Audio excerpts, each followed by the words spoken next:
How to mix reels on Instagram. That's what I'm going to teach you in today's video.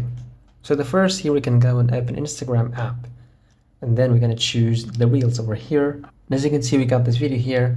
So we're going to click on these 3 points and then choose remix. And just wait a few seconds until we can see or preview the video to edit, right?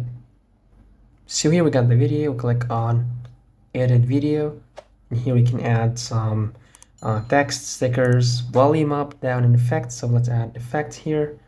For example, we add this one. Okay.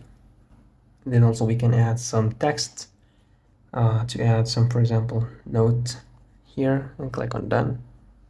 You can add this one and click on done once again, and then click on next, and it's processing. And that's how we can remix Instagram Reels. So don't forget to like the video, subscribe to the channel. Also let me know down in the comments below if the video was helpful, and thanks for watching.